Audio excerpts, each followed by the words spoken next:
Okay, I believe that we are live. Thank you, everybody, for joining us.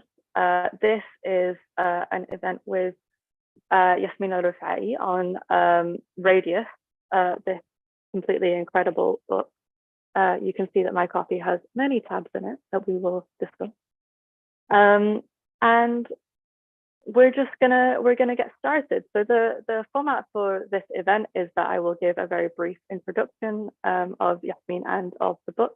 We will have a reading and then some questions. And towards the end, we are going to have time for audience questions. So please rack your brains and think about what you'd like to ask, and we will get round to them. And don't be shy. You can ask them at any time, and we'll get to them.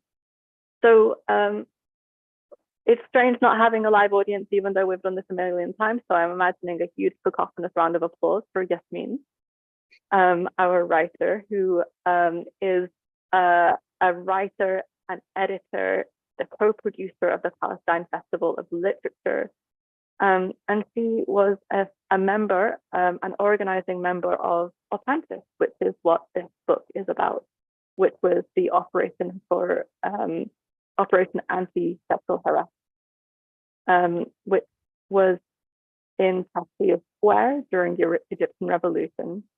And the book and Authentic were very much about trying to intervene in the sexual violence and harassment of women in Tahrir Square during the revolution. And it very much deals with the conversations that happened between members, the conflicts of worry and desire to help mixed with the practical implications of doing so. I found that as someone who is reading it from the perspective of both an activist and someone who looks to organize things, but also someone who is reading for knowledge about what happened, I found it extremely thought-provoking on all sides. And it was a book that really, really was unputdownable, to be perfectly frank. And sometimes I think a very open and honest look at a moment of possibility, but also a moment of concern and of worry and of heartbreak, I think, in many ways. So Yasmin, thank you so very much for joining us. Thank you for having me. I'm really happy to be here. Excellent. So we're gonna kick off with a reading from you, and I'm gonna mute myself and turn my camera off, so the stage will be yours. And then I will pop back shortly after to start our questions. So over to you. Thanks, Noor. And thank you all for being here, wherever you may be. It is strange not seeing anyone, but I trust you're out there somewhere. So I'm going to read from the very beginning of the book. There is a short sort of introduction at the front of the book, but what I'm going to read is the beginning of chapter 1, which takes place on January 25th, 2013, which is the sort of the second anniversary of the beginning of the 2011 revolution, and it's still very much a revolutionary moment in Cairo and in Egypt. And we are with T, who is a central figure and character in this book, and someone who was very, very important to everything that Opantish did. Chapter 1, January 25th, 2013, 11 a.m. In her living room, T took the newly printed t-shirts out of the plastic bags they'd come in. She held one up and ran her fingers along the curled letters stenciled into red block on the front. Against assault, the text said in Arabic. Farida had designed the logo a couple of weeks ago in this same room. It has to be strong and simple, she'd said, her brow scrunched as her fingers moved on the mouse pad. There were 75 t-shirts for T to take to the intervention teams. As she packed them into a black duffel bag, she wondered how many people would actually show up. She went into her bedroom and opened her closet. A blue post-it note that had been stuck to the closet door lost the last of its glue and fluttered to the ground. A note from Adam. Buy light bulbs, in his small, meticulous cursive. She liked the marks that were left by people and by the work that they did together. Her apartment was on the 11th floor of a building just a few blocks away from Tahrir Square, and for the past 2 years, the place had been totally open to the world that was changing outside. People worked in her living room, sometimes on her balcony. It had functioned as a meeting space for nascent political initiatives, a hideout, a refuge. On her fridge, on the walls, underneath her bed, were sketches that later became posters, maps of protest routes, drawings and doodles made during conversations. There were t-shirts and scarves and hoodies belonging to various friends that were mixed up in her own wardrobe. People slept in her bed and cooked in her kitchen. Nahia kept a pair of pajama pants here. T took off her jeans and pulled on a pair of long johns, and on top of them, a blue one-piece swimsuit. A base layer of protection, hard to remove, impossible to rip. She pulled the straps over her shoulders, feeling the tightness around her chest. The restriction, normally uncomfortable, was now reassuring. She put a black tank top on over it, then her t-shirt.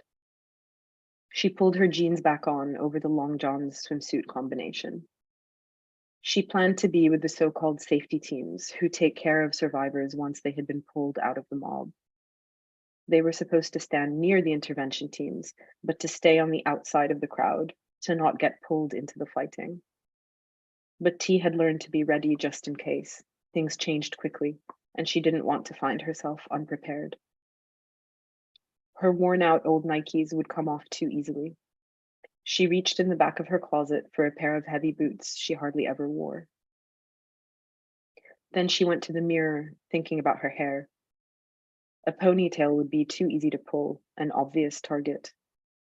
She could pin it up and tie a scarf around it, pirate style. Yes, that will do. At night, she'd pull the hood of her hoodie on too.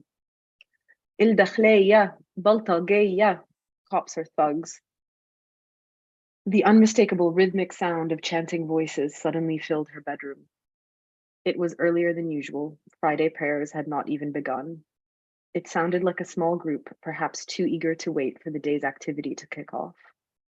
The sound moved past her on its way, she assumed, to Tahrir. It had been 2 years since mass protests broke out in 2011. Just like that, when they least expected it, when the stasis and corruption and police brutality, underneath a veneer of slick neoliberal reforms, had all but hollowed out any sense of imagination or political possibility. It was here, an actual revolutionary upheaval that threw Hosni Mubarak out of his 30-year presidency. In the 2 years of ongoing leaderless protest, Tahrir remained the symbolic heart of the revolution. It was here that the first marches headed on January 25th, and it was here that they returned 3 days later, after 100 police stations were burnt to the ground around the country, after the government's attempts to stop what had begun, including shutting down cell phone lines and the internet, did nothing to stop millions more from coming out into the street. Through each victory and each setback since, the feeling was that if Tahrir was lost, the whole dream of change would be lost with it. The way the revolution had become the center of T's life, had become her life, was matter of fact, inevitable. She looked at her outfit. Good enough. I'll stop there. Amazing. Thank you so much. Sure. I think that there was, so that's like, it's quite close to the beginning of the book. And I remember reading that, and the effects upon me of like that kind of donning of armor, the really considered choices, it was really difficult to kind of to both comprehend and to process and then to realize. And then it really stayed with me. I think it really artfully sets up the rest of the book of what the people in your group are dealing with. and the sorts of considerations that they're constantly having to have in the back of their mind, and then they become often a focal point of how do you stay safe, how do you organize, where are you going to go, what is your aim here. And so I really appreciate that we started with that reading.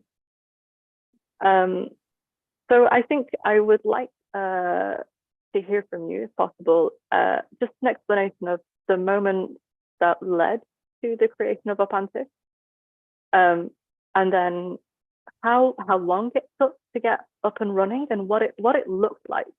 I think by the time that you felt that it was the Opantic that you remembered, like the Opantic of like that characterizes that organization. Sure, yeah, no, of course, it's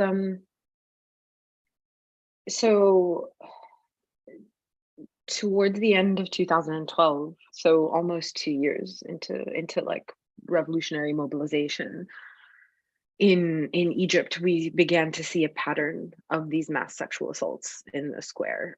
So there had been one-off cases, but it emerged as a sort of like daily thing that was only getting worse. And people started to hear about it at first from just witnessing it, or having it happen to a friend and recounted to them. And then women started going public with their testimonies, and witnesses did as well. So women began recounting what had happened to them, and writing it out in a Facebook post, or giving their testimony to someone and having them publish it for them. And almost immediately, because it was a time of such, it was a time of rebellion, it was a time of revolution, it was a time of self-organization. Almost immediately, a few groups of people began to very spontaneously sort of go out to essentially try and help. And this kind of act of trying to help people, trying to organize themselves into helping, was kind of always happening within and around these mobs, right? So we have had sort of Opantic and a couple of other like more formal named organizations or effort build up from these first spontaneous efforts. But it's important to remember and to note that always people were trying to help, somewhere, somehow, and often as well within the mobs, which were quite chaotic, as people can imagine. And so, yeah, so Opantic in November 2012 sort of, it grew out of one of these spontaneous efforts, basically, and then people started to invite other people they knew who they thought might be interested. And these were mostly groups of people who were quite active within the revolution already, mostly leftists, some with anarchist politics, some more militant than others, and some working with human rights organizations as well. So people were coming from sort of broadly leftist, but let's say different levels of militancy in their backgrounds, and trying to figure out what to do. And it developed,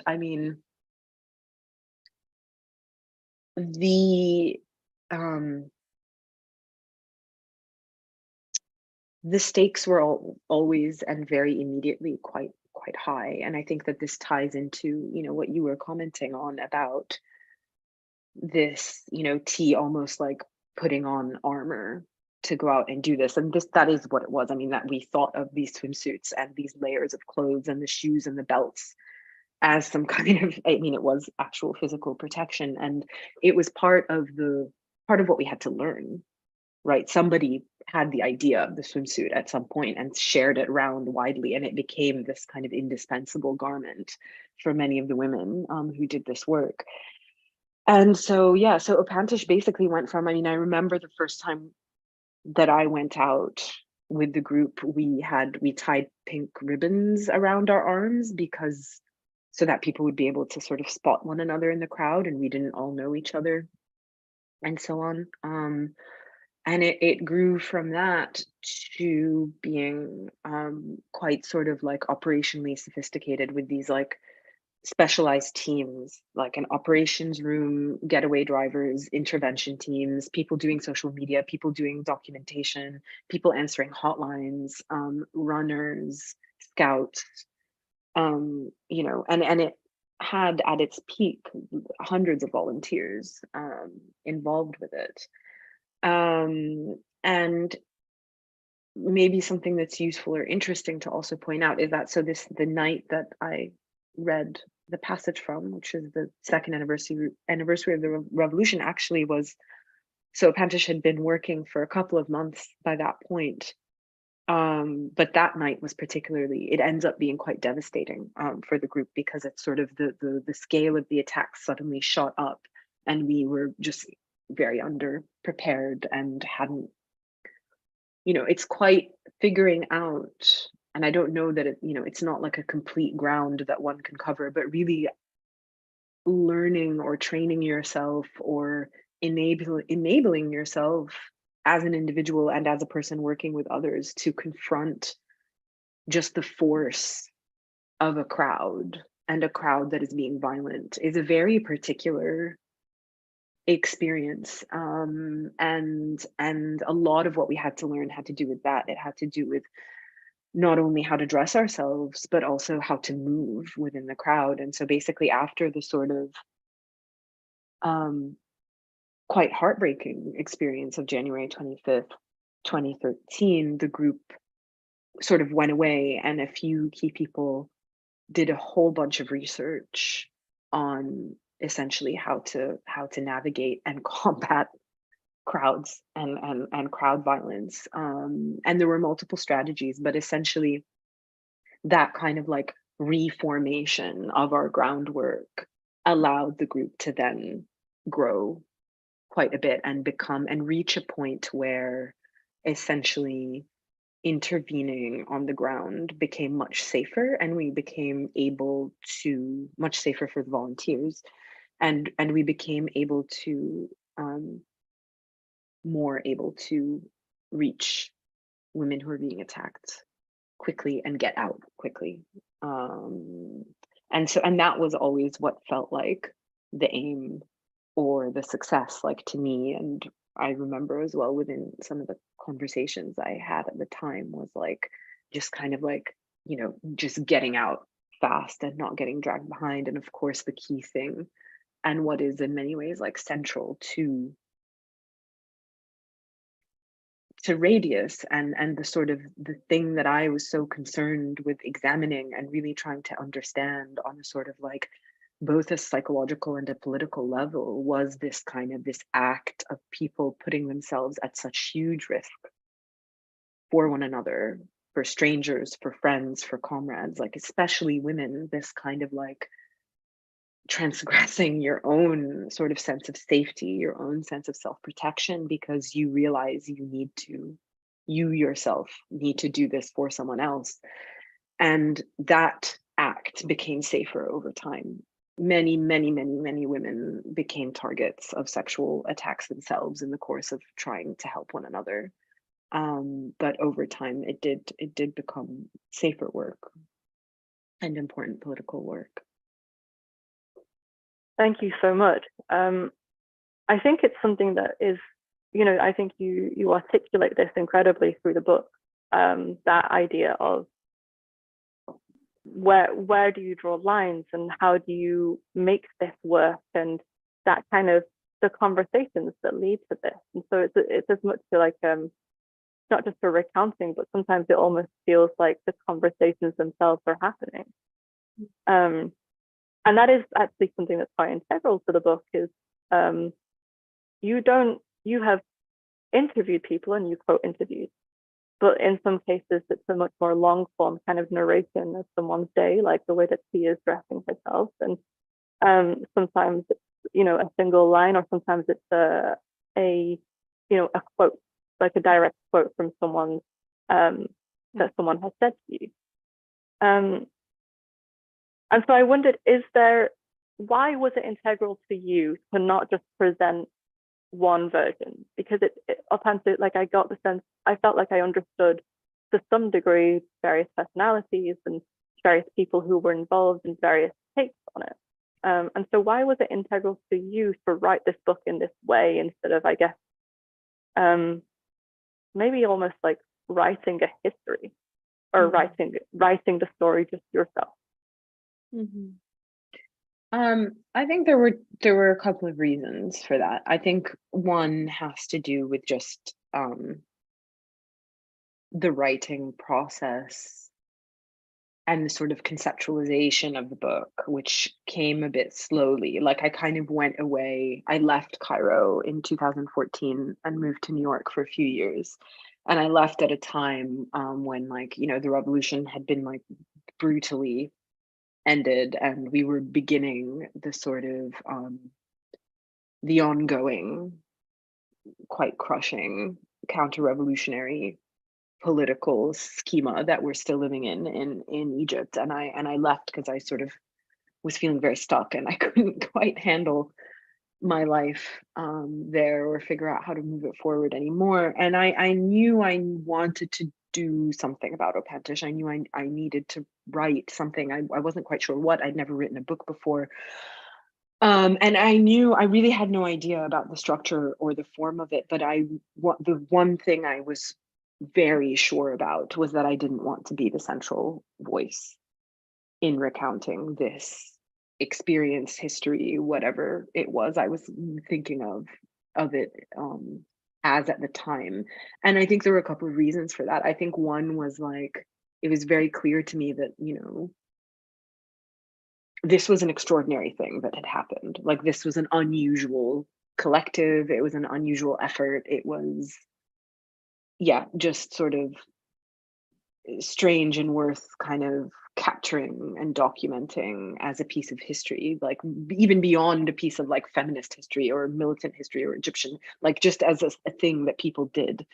And also, and that my sort of sole part or perspective or experience of it would be very, very small and very particular. And like, yeah, probably somebody could write a book from like a singular perspective within something like that. But I really didn't want to do that. It felt sort of like it would be like impoverished somehow. And I also, I think, it was very important for me to have these conversations with people. I think both for the writing, but for myself, for my processing of this experience, was really, really craving these reflective, reopening, revisiting conversations with people, because like so many groups and collectives that were active and involved in the revolution, the sort of the end of the revolutionary moment felt, even if that came at different points for different groups and collectives, it felt quite abrupt, and we very quickly lost spaces in which to sort of talk and reflect and think about and process what had happened together. And so I just really, you know, wanted that experience, but I was also just deeply curious about what it had been like for people other than myself, for people of different genders, for people, you know, of different political backgrounds or class backgrounds or whatever. And, you know, it had been such a sort of emergency mode, and we all, you know, some of us were already friends or some of us became friends, but it was much, much bigger than that. So it was sort of for all of those reasons, really, that the book came together the way that it did. Yeah, absolutely. And thank you. And I think something that struck me about that was that you then kind of invite something that is kind of a theme throughout the book, or like like something that goes on consistently through the book, which is that you have these very different voices. Like you said, there are very different people involved in this organization, and not everyone sees eye to eye, or maybe it's that not everyone believes that things should be done in the same way. And so sometimes I wondered how, I guess I'm struck by the bravery of confronting this discomfort, that there are people you should shoulder to shoulder with in order to create this organization and to move it forward with this intention of protecting people and keeping people safe. But that doesn't always mean that these conversations won't have disagreements, and that there won't be a lot of discomfort in knowing that someone has been hurt, or someone has been abused, or that someone is suffering from this trauma. And so I guess I'd like to hear a little bit about like the reconciliation of wanting kind of these truths and the discomfort that creates. And then I think there's wanting, sorry, could you just repeat the last thing? The reconciliation of wanting these truths, like people's individual truths to come out, and but having to reconcile that with the discomfort that maybe it's different to the way that someone else might have seen it.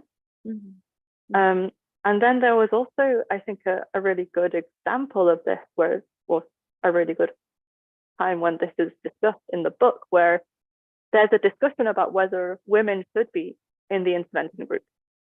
And I think it comes back to that idea of safety that you were talking about, but it's very much a discussion amongst members. And I'll leave it to you to kind of characterize that from now on, but I was just curious to hear about it. Yeah, sure. I think a lot of the differences weren't reconcilable. And I think that is often a fact of within collective work, within political organizing. And I think that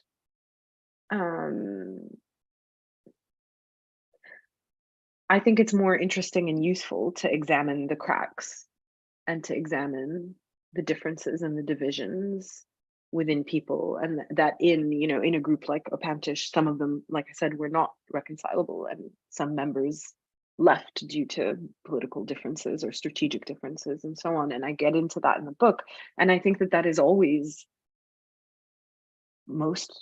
probably always, the experience of like invested political organizing. People aren't always going to agree, and thank goodness, and so what, I didn't want to tell, like, I don't think it would be useful if it was like a sort of flat story of people who saw things the same way all the time, because it was more complicated than the base sort of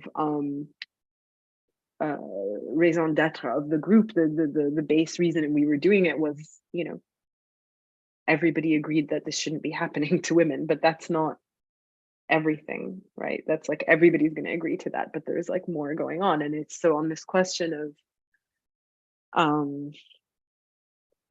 of women's involvement in the intervention teams, this was a very quite early on in when Opantish was coming together, and so the work was very, very risky. Like I said earlier, it remained risky but grew a bit safer. People felt like they had more experience and knowledge to share about how to do things more safely.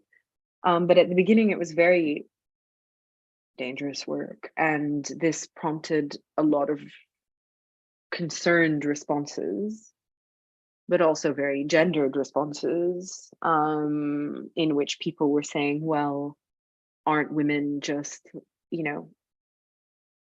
like, should women be on the ground in the intervention teams, or should that just be, the work of men, basically? And this was immediately this was probably one of the most sharp and decisive sort of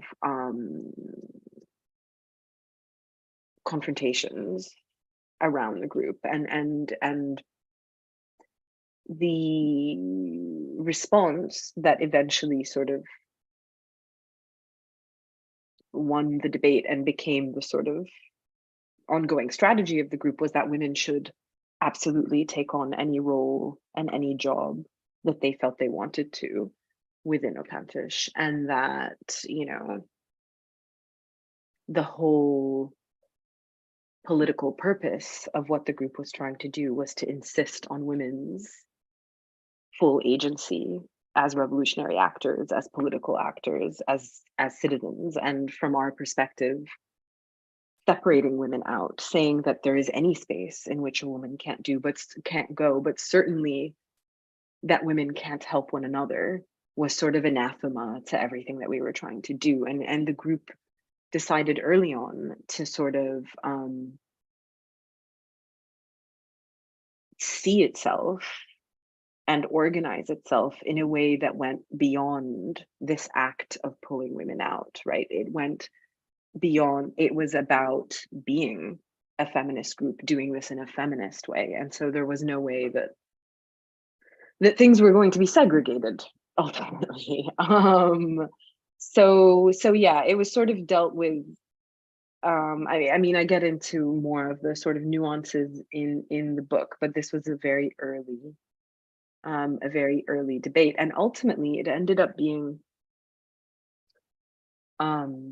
shown that actually having women on the ground was strategically indispensable, because women who were being attacked within these crowds by these mobs were often being attacked by men who were also claiming they were going to help them, or were in a state of shock, or were catatonic, or people were having all kinds of different responses to what they were being exposed to and put through. And very often women would only trust a woman's voice, a woman's face, a woman's hands to help them out of what was happening. And by that I mean, like, it was like a primal thing that was happening. Like, I mean trust, as in trust enough to sort of stop freezing their body up and like be able to cooperate with the movement of getting out. So it actually ended up being, aside from the politics, which were what was sort of driving the decision, it ended up being strategically, like sort of tactically, indispensable. Yeah, it was, I think, reading that scene, but also reading, there are several moments in which you describe that from the perspective of the intervention team, like the person on the intervention team. And I think there's one where someone says they're really questioning why they're there. They're worried that they're not going to be able to help. They get through to the woman and they say, I'm here to help you. And this woman is suddenly able. Like, this person who is on the team once feels, I have my purpose, I've got this. And the woman who has been attacked is able to move after everything. So this brings me on to a question sort of that leads to another thing that I'm thinking about, which is how I seem to be asking these questions right now, which is, I guess, how do you characterize the crowd? Like, how do you remember them, especially from the perspective of being part of a panthist? And then, as you have mentioned earlier, you then kind of, people go away after this particularly awful night and come back with new strategies of how to make things safer. And this was something, there's a part of the book where people on the intervention team start to utilize the crowds very differently. So I guess I'm wondering about how you would have characterized the crowds before, and was before this kind of strategy, and how you might have characterized them after, if there was a difference or not. Yeah, I think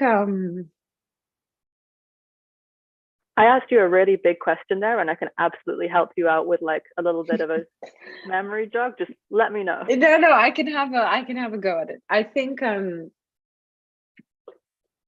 I found that, the characterization of the crowd at the beginning felt, and I recall it as being sort of your typical sort of almost superficial imagination or understanding of a mob, of a violent mob. So sort of this moving, amorphous kind of like blob of violence and threat. And I think that over time, and with these kind of, the more we were hearing about, both from survivors and from women who were on intervention teams who were, again, also like attacked themselves, the more we kind of heard and learned about it, the more ultimately, it's strange because there's a tension around this next thing I'm going to come to, which is both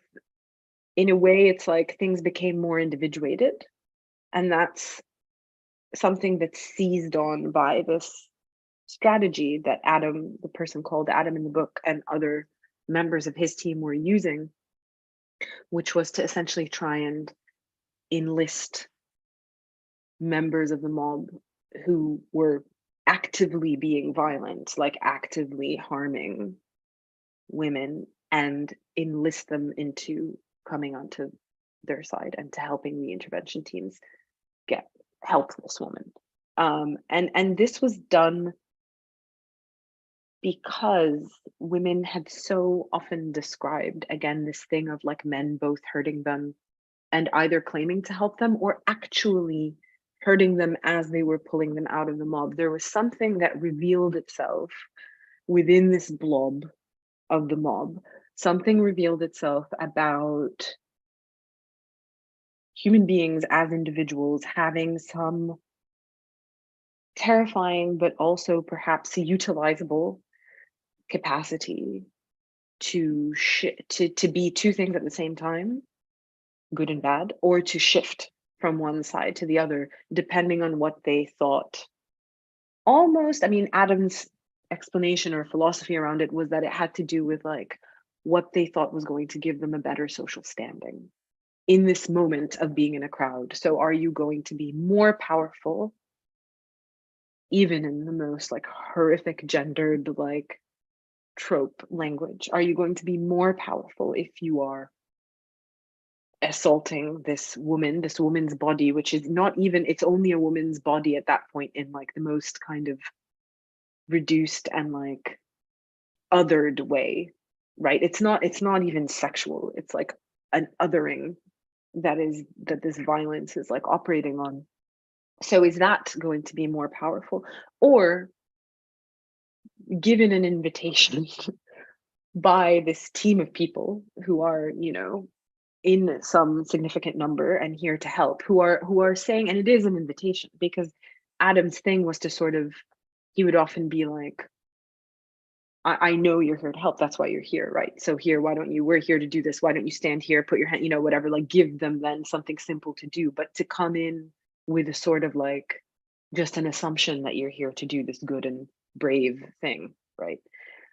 So sort of, yeah, really like making use of this horrifying and quite fracturing display that like women had experienced from men of you know, both hurting and helping them at the same time, or saying one thing and doing another, and trying to sort of channel it into like sort of defusing the violence and even gaining like bodies onto your side. And so this is sort of individuating, because we're talking about an individual and accessing their sort of like psychological self-image and accessing and trying to shift or enlist their individual body.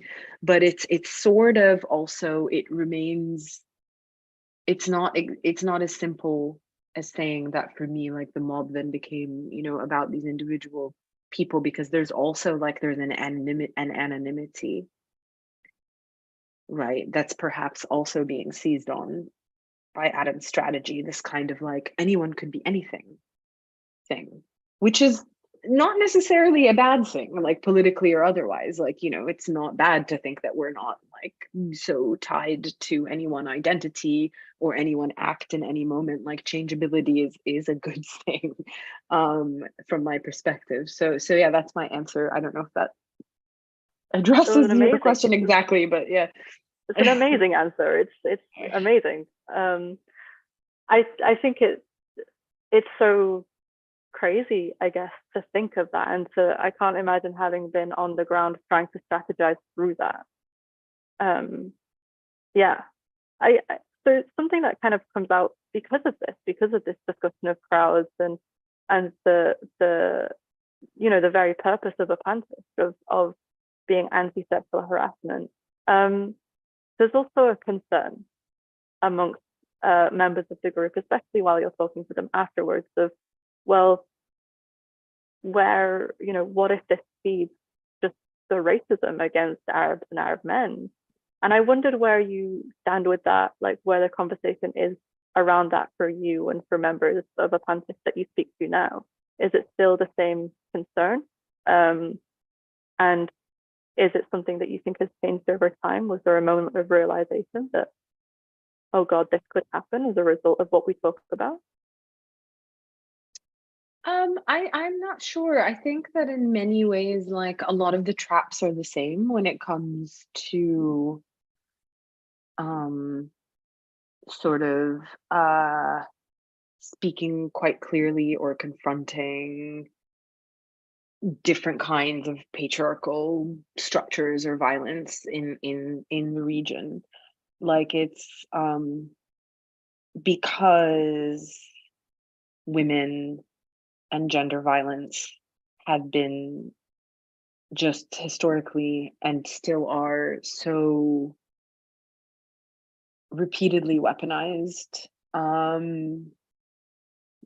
from colonialism onwards, by Western powers, and used to justify military invasions, but also in a more insidious sort of cultural way to sort of say or see Arab women as like sort of perennially victimized, right? Like victims of their culture, victims of their religion, and this kind of like, yeah, and I mean, and almost at this point, like sort of not even at this point, again, it's quite historical in many ways, like criminalization of Arab sexuality, of male Arab sexuality. And so, there's a way in which the sort of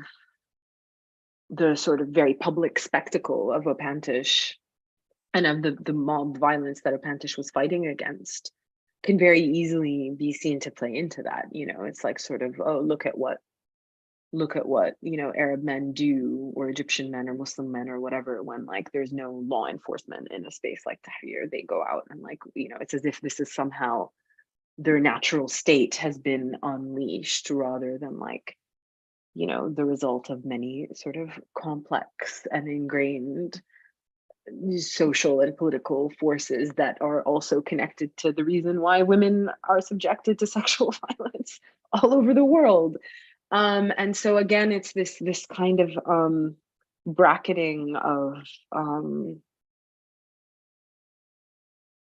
what are quite global experiences and struggles that are quite connected in some ways, and bracketing them away as sort of particular to the region, or explaining them with culture or religion. And so this is the kind of mirror image that I think a lot of people were very wary of, and that I was certainly aware of as I was writing this book in English, but the thing I sort of would tell myself was that, like, in some ways, and this is quite lucky for me, like the answer is in the story, right? Like I think what's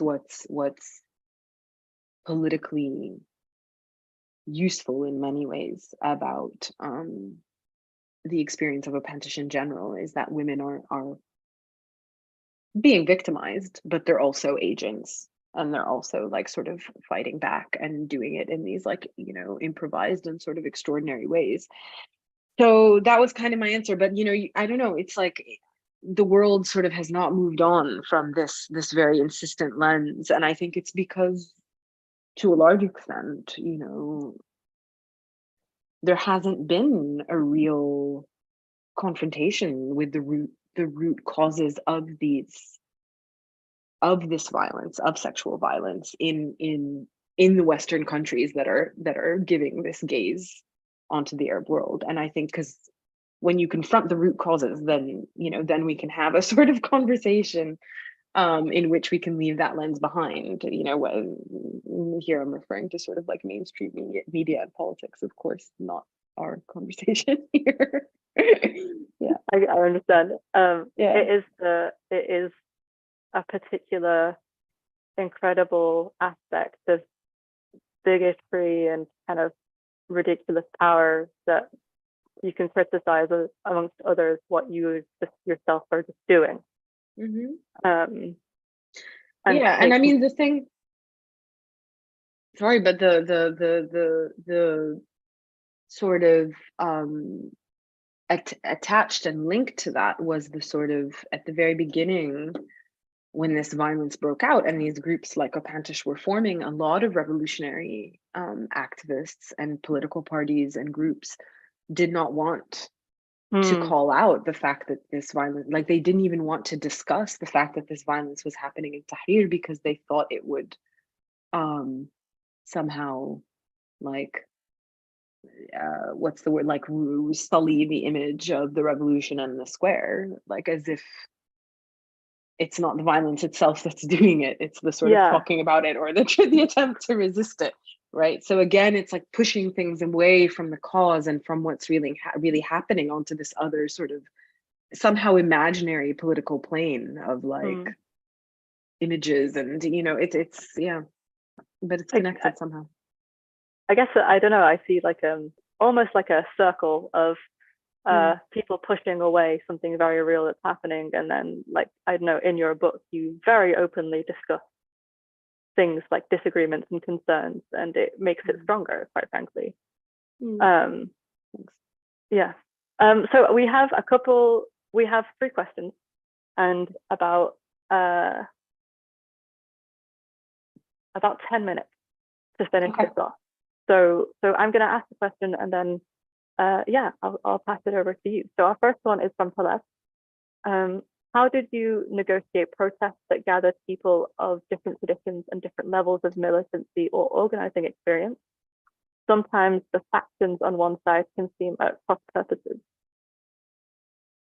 Yeah, this was a very big debate, and one of the more probably, is equal in its sort of weight to the question that you asked, Noor, near the beginning of the conversation about the debate around women's role on intervention teams. This came up, what Talat's referring to came up basically as the coup was gathering, military coup in the summer of 2013, which was a very popular military coup. And that meant that basically Tahrir, from the perspective of many of the organizers of Opantish, Tahrir sort of went from being a revolutionary space to becoming a counter-revolutionary space, to becoming a space that was rallying for a military takeover of the political infrastructure of the country, which is what was happening. And it was a few weeks after the Muslim Brotherhood president was deposed, there was a call by the military for a mandate to sort of deal with terrorism. And so this was a sort of code for, you know, they were using language like sort of like eliminating, you know, the Muslim Brotherhood and stuff. And this was all laying the sort of groundwork in the national psyche for what would become like a horrific massacre in August of that year. So essentially, yeah, the call for protests in Tahrir to support this mandate triggered a huge division in the group about whether or not it should operate, because Tahrir had become a space where, you know, police was everywhere, both in uniform and not. So there was a safety concern about the group going out and doing this work, but also it was about a sort of, I mean, on the one side, it was, you know,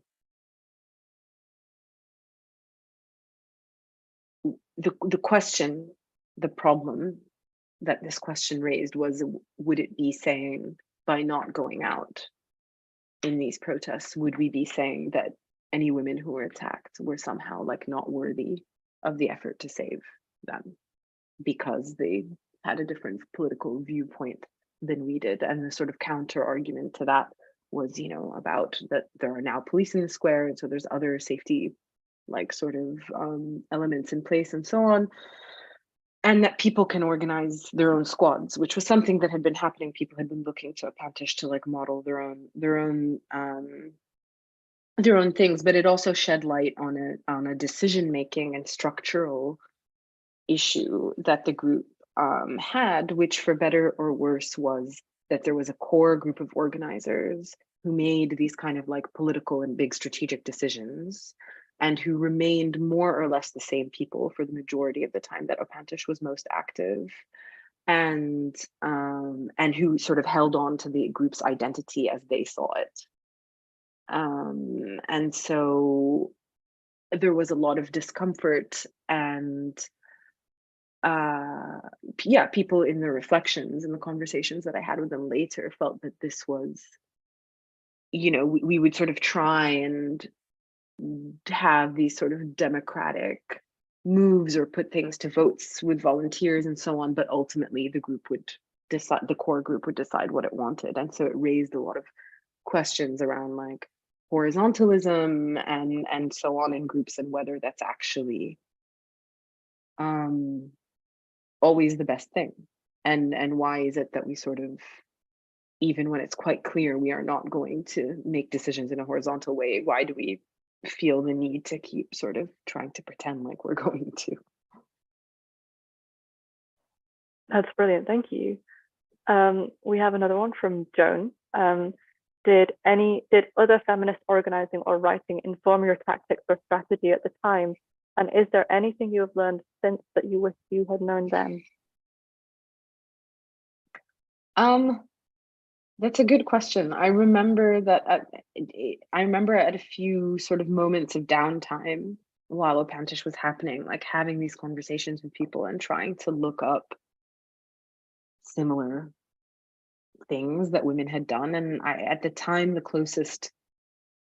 example that I remember was like the pink gangs in India, who did, it was all about like domestic abuse. Their effort with these pink gangs of women who would go out with these sticks, and the issue was abuse of women by their fathers or by their husbands. So taking a private issue and making it public. But we didn't really find anything that resonated exactly with what we were doing, but we did sort of borrow things about, you know, of course, things about training people with regards to how to deal with survivors in like sensitive and useful ways, and things like that, draw on, you know, just global experience of rape crisis centers and things like that. But as far as like, you know, the crowd movement and on the ground and stuff, it was a lot of kind of, you know, the people who did this work, and it wasn't me, were watching kind of, you know, footage of like clashes with riot police and watching how the riot police were moving rather than the crowds of protesters.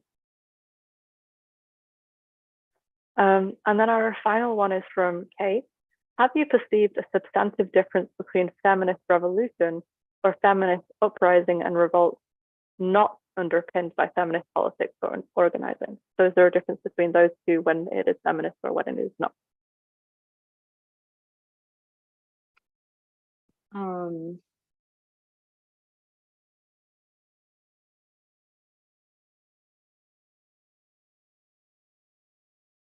So the question is maybe about, I'm struggling to maybe understand it. How do you understand it? So is there a difference between a revolution that is characterized as feminist or one that is not? And organizing the same.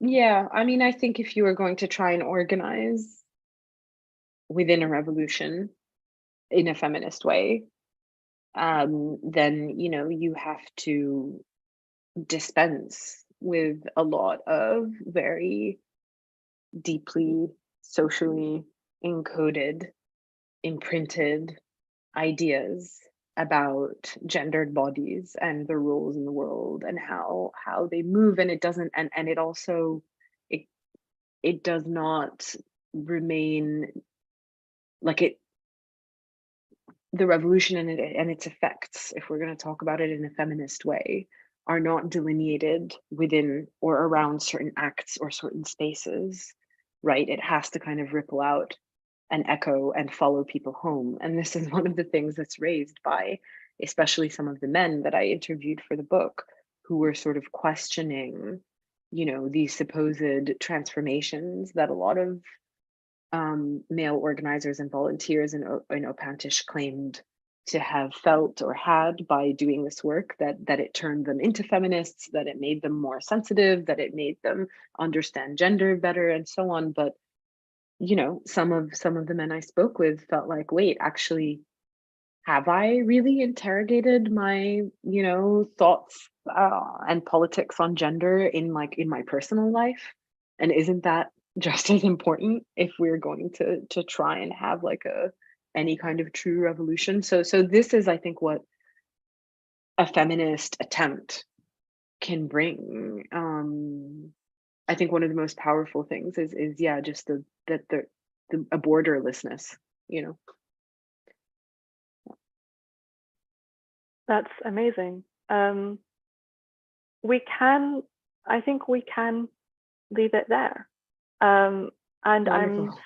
and I'm so grateful for this conversation and for the time that you've given us. And Me for too. It was everybody. great. Yeah, it's been, yeah, I think I'll be chewing on this for a very long time.